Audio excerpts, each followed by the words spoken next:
Well, welcome in once again, everybody, to another edition of Pick Your Politics, the show that emphasizes how much we all love politics. We try to make it relevant. We try to make it informational. We try to bring you factual things that are happening because, let's face it, bottom line is we're getting real close to the general election, not only here in Nevada, but all over the country, and it's crunch time. You've got to get to know your candidates. You've got to vet your candidates. You've got to decide which side of the issues they are on, whether you like it or you don't like it, and that's one of the main purposes of our show. I'm Dennis Silvers, along with, well, there it is. You know who that is, my great co-host, Stephanie Phillips. And we've got a very special show for you today because we have one of the candidates in studio. So we have kind of a chance to get up close and personal, if you will. So we're very happy to welcome Kelly Quinn. But, you know, Stephanie, with all of the stuff, give me your thoughts about all of this stuff that's going on with former President Trump. He's just getting bombarded with lawsuits, with investigations, with, I mean, one mountain after the other. What do you think? I don't like it. We have a two-tiered justice system in this country, and they are prosecuting their political adversaries, and there needs to be some accountability brought back to D.C. and these rogue prosecutors, the AG in New York. Yeah.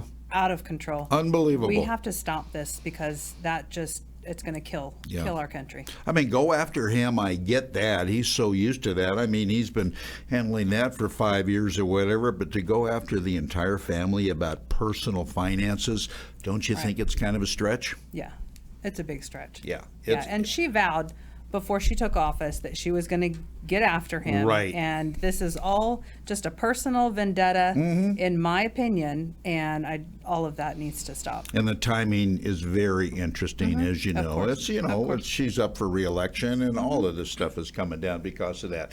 Anyway, let me tell you a little bit about Kelly Quinn. Kelly is running for Nevada State Assembly District 5 here in Las Vegas, and we'll tell you exactly, or Kelly will tell you exactly what makes up District 5. Kelly has lived in District 5 for over 20 years. I think he's been a resident of the state for over 30.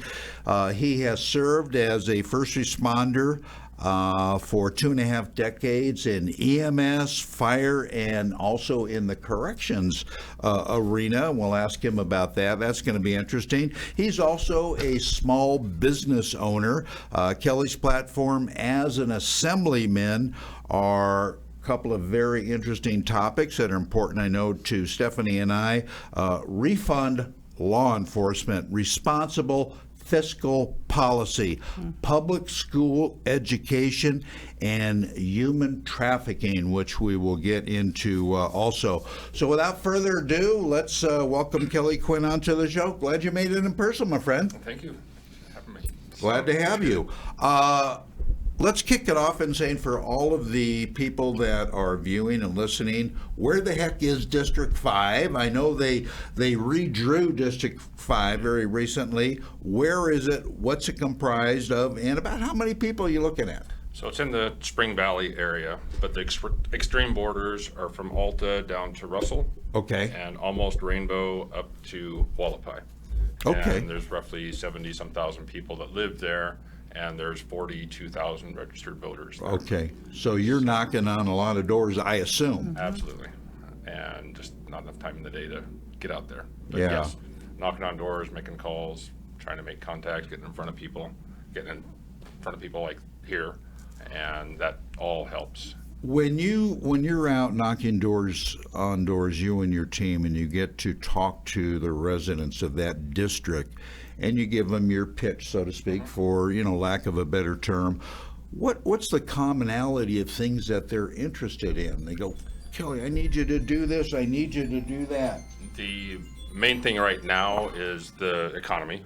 Of course, that's affecting everybody. You look at the gas prices, the grocery prices, everything about it is just going through the roof.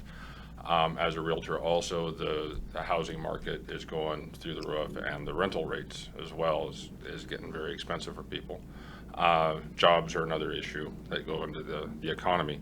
Safety and security is another one, and the education. Education is probably the number 2 item that I see Really? all the time, that people are just getting tired of the overreach into the schools. And one positive thing about COVID is it forced the parents to get involved. Yeah. And it's a little bit of awakening for some people. Yeah, So, it is. and they're wanting to continue being involved with their kids, and oh, wait a minute, we don't necessarily have to go down Yeah. this road. And Stephanie and I are going to cover that with you. And I know, as you know, there's been multitudinous problems with the education system here, not only throughout the whole state, but, you know, particularly in Southern Nevada. You say one of your platforms is to have a fiscal policy, responsible Responsibility. policy for the constituents that you're going to serve. What is your definition of responsible? And secondly, when elected, how are you going to help do that? How are you going to bring that about? Well, part of that is holding the government administrators accountable, the agencies accountable. So I've worked for the health division, I worked for the health district, I've worked for Department of Corrections, and being involved with those agencies, there's a lot of government waste in what's happening, and a lot of the use it or lose it budgeting that you get to the end of the cycle and they're just throwing money in the gutters, just trying to spend it so that they can get reallocated the next cycle. Right. And that has always just been an issue for me. But a lot of the misappropriations also need to be held accountable. And I think some of our candidates right now are willing to do just that with people.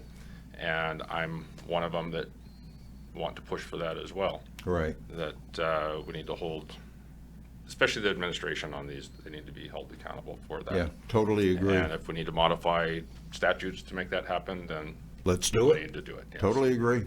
Speaking of education, what do you see as the biggest issue with our education here? As far as maybe the district is too big or these things, and what would you like to see changed? When I started getting involved with all of this, I started attending the Clark County School District meetings.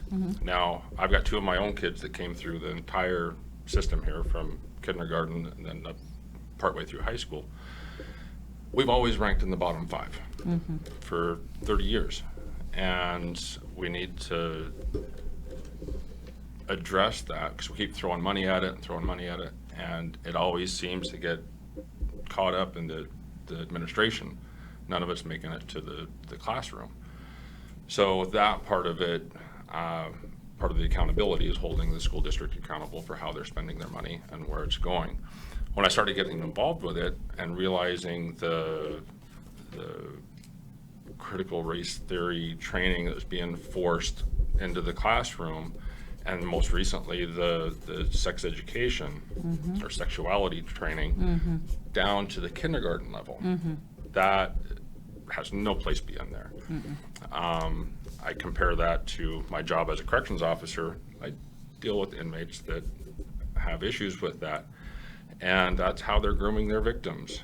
Right. Is they're having those kind of discussions with kids, and to me that should be a violation of the law right there, having teachers talking to your kids about sexual topics. Yeah. Yeah. Should not be there. Yeah, I think that's, And that's just grooming for pedophilia, I think.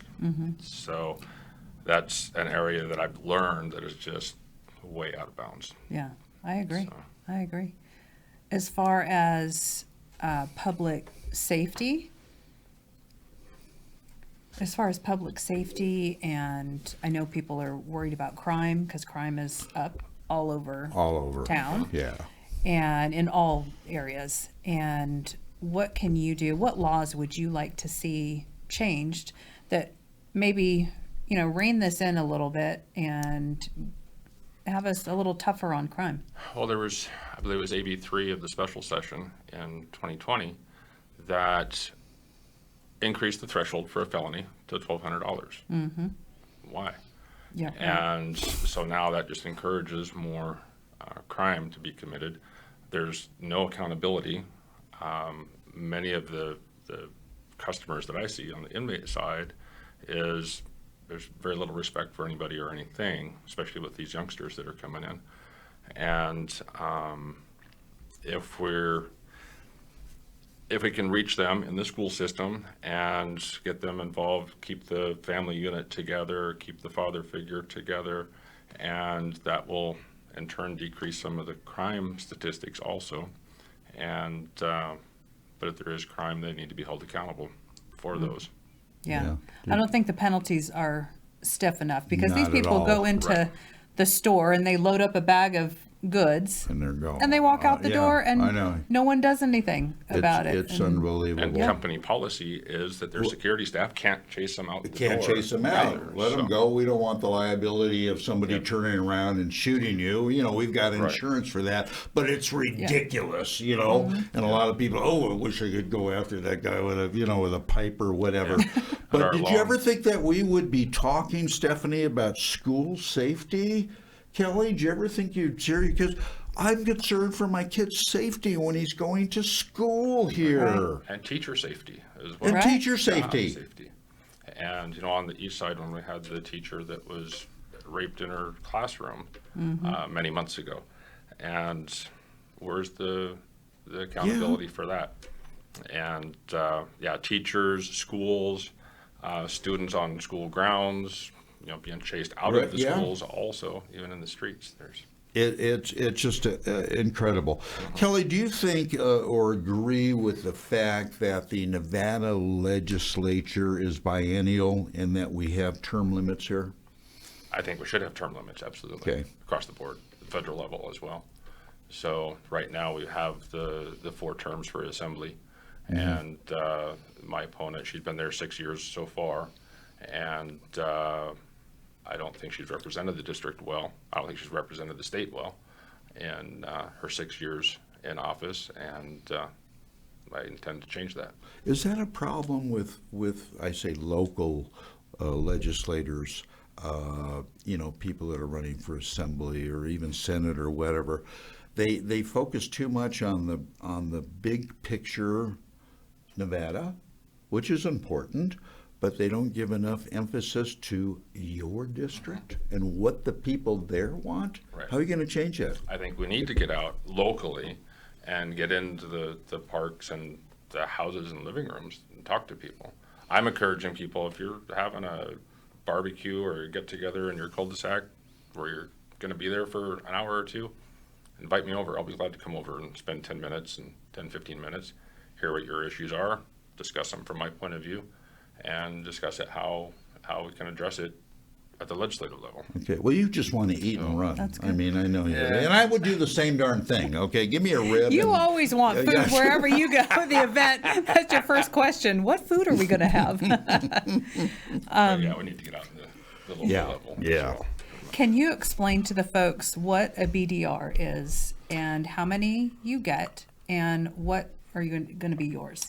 well, the bill draft requests is how legislations move forward. You fill out the BDR to the Legislative Council Bureau, or LCB, and they'll draft the language. If I can draft enough of it myself to help them out, great, they get a better idea of it.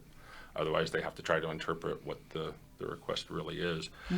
Part of my work before in legislature as a staffer is I would write some of that language and try to find as many areas of conflict that I could and help them do their job to help me. So with that, I believe we get 5 bills going into it, and then the committees have various bill draft requests they can do as well. And one of my first ones, even before I decided to run, was the government overreach during the pandemic, where the governor shut down the Yeah. economy. I wanted to ask you about that. And So, that was extended. right. And I said, no governor should have the ability of doing that. And so I was starting to look for legislators that would sponsor a bill to change that part of the statute. And it's in our 414, the emergency response chapter, that the agency and the governor needs to have the ability to shut down an economy for a period to evacuate people. And I used the fire season as an example. If Mount Charleston is burning, for example, or Tahoe, that they can shut down the economy, shut down businesses and pull people out, allocate resources for that. But if it's going to extend for weeks or months on end, they should be able to convene one of the standing committees of the legislature for the oversight and say, yes, we're going to continue this, or no, we're not. And without just giving free rein to do what Governor Sisolak did. Yeah. So that was my first issue. Second issue is education. I think that needs to be reined in by far. And third would be to support the state law enforcement. County law enforcement is a little bit different than state law enforcement, but the state law enforcement across the board needs help. They're struggling right now. At my institution alone, we're over 100 officers short right now. Wow. So we're That's a pushing lot. almost 30% of our staff Wow, that is is a lot. vacant, and we can't hire people. Why is that such a shortage there? Pay and benefits, the work environment is, I'm sure you've seen in the media some of the riots we've had recently and disturbances, and it just creates a harsh work environment. We're mandating our officers right now every 2 to 3 days to work a 16-hour shift. Not a voluntary overtime, it's mandatory overtime. Yeah. And that burns you out after a while. And we've been doing that for 6 months. Wow. Wow. That And, definitely needs to, a situation that needs to be addressed.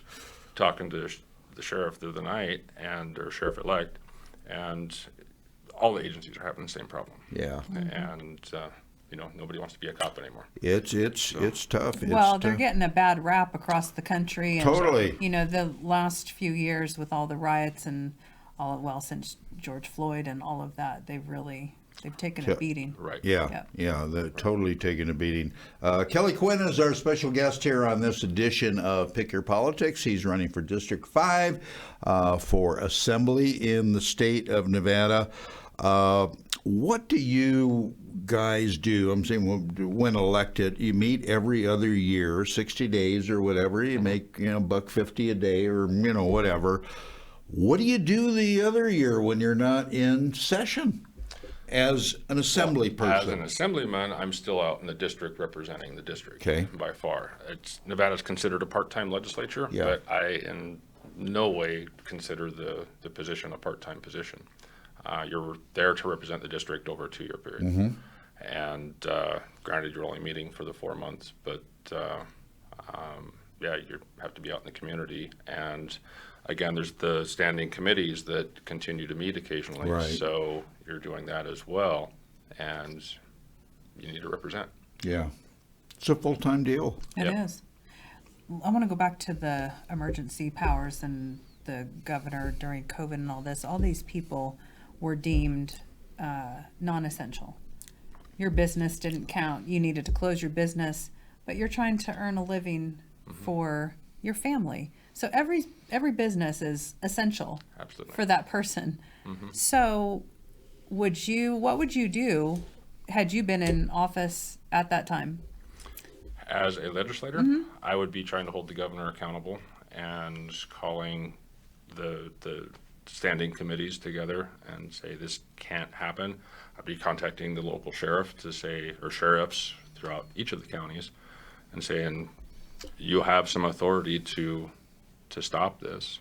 And I don't No. believe that happened in Clark County. I No. think they went along with, what the governor was mandating. I'm not sure did. about the other counties in Nevada, but I know there was some pushback from some sheriffs. And Yeah, Nye County fought back a little bit. Some of the rural counties did. Yeah. I'm not sure about Washoe and up north, Yeah. but more southern and central, they pushed back a little bit. But Clark County, obviously the biggest town, or biggest county, we were shut down for way too long. We got hit, and Yeah, it a lot of hurt businesses a went out. lot of people. Ideally, in a perfect world, Kelly, what committees would you like to serve on once you're up in the legislature? Some of them that I've been in front of before, the fiscal committees, they have control of the money. I'm not sure that I'm that interested in that, but it's definitely a need. The political affairs and the judiciary committees and being the law enforcement side of it. But I bring the the healthcare, I've worked that for many, many years. Right.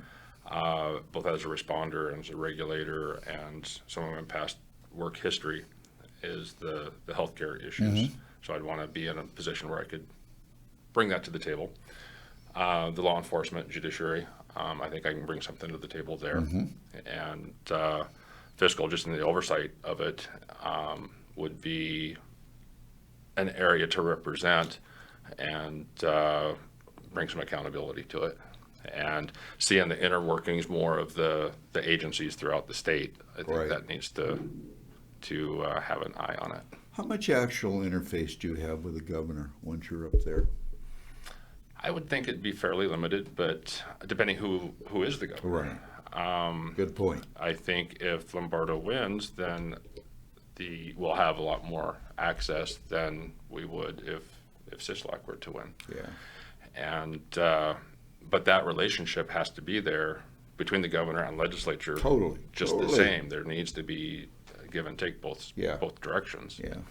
And I think having Lombardo here from Clark County, he's going to have more of a handle on what's happening down here and be accessible in those kind of issues as well. I agree. There's a couple items I want to touch on before we run out of time. I want to touch on the water issue and also our Second Amendment. So they passed some red flag laws here in Nevada recently. What do you think about that? And just give the folks your general opinion of the Second Amendment and things like that, and then we'll go Well, the to red the flag laws I don't agree with necessarily. I think we have things in place already that target the red flag laws. The red flag laws that if your neighbor, as an example, is acting a little funny, you can report him and they can come in and confiscate his guns because you think he's acting a little funny. Right. There's no due process with that scenario. And so that part of it, I absolutely don't agree with. I don't want somebody coming in, taking all my weapons just because they don't like the way I drove down the cul-de-sac one day. Second Amendment, absolutely. It's a constitutional right that we need to not infringe on whatsoever, and there's been a lot of effort to do that over the years. That's one of the government overreaches that I refer to that the Democrat Party has really been attacking. Yeah. And we need to protect that with everything we've got. And what about the ban of, they're trying to ban ARs and 30-round magazines? Yeah, I'm not for that at all. I think that's just another step in trying to restrict even more. And the National Gun Registry? No, I don't support that whatsoever. I could keep going, but I guess we get the gist of it. But people want to know. I'm going to fall back to the Second Amendment across the board strongly. Okay. So. How do you separate yourself from the lady that's in the office right now in District 5? And I'm sure that when you've gone around, had events, knocked on doors, talked to people, well, not to be personal or anything, if she hasn't done this, I would have liked to have seen her do this. What are you going to do, Kelly, instead? Because she's not moving on this particular issue. Right. Well, one of the things I've noticed about her, and I've been in the district, and I've actually worked with her on certain issues over the years, but a lot of her work has pushed for the schools the authorization to do what the schools are doing right now with the critical race training and the sexuality training. The bills that she did in 17 and 19 and had been pushing for is what allows the school district to do what they're doing right now. So that legislation needs to be pulled back more. Yeah. And she's very much on the Democrat platform as well and supports that very strongly. I don't. I'm more about supporting the businesses and small business in particular, and supporting the economy, supporting them, supporting law enforcement, supporting the schools, and I don't think she is. As you probably know, being a small business owner, Joe Lombardo, a person running for governor, as you mentioned, against Steve Sisolak, picked up the endorsement of the retailers here, and it sounded kind of odd to me, and endorsement from the business retailers, but I guess that's a good thing. Yeah, every endorsement counts. I've not early on. I wasn't really too worried about the endorsement side of things. I figured I could represent myself, but I'm learning more that the endorsements are important, and people listen to that. Yeah. And so that is a big part of it. And I've gotten several endorsements now as well, but I'm not, or haven't been actively pursuing a lot of them, probably as I should have, but being new to the political game. So It's a lot to learn when you become a candidate. My absolutely. goodness, yeah. And like I say, I've worked legislative issues before, but campaigning for the office, that's a Very whole new animal to me. Yeah. Different. So what are we going to do about water? What's the solution, Kelly? Tell us. I don't care. I'm taking a drink right now. I'm sorry.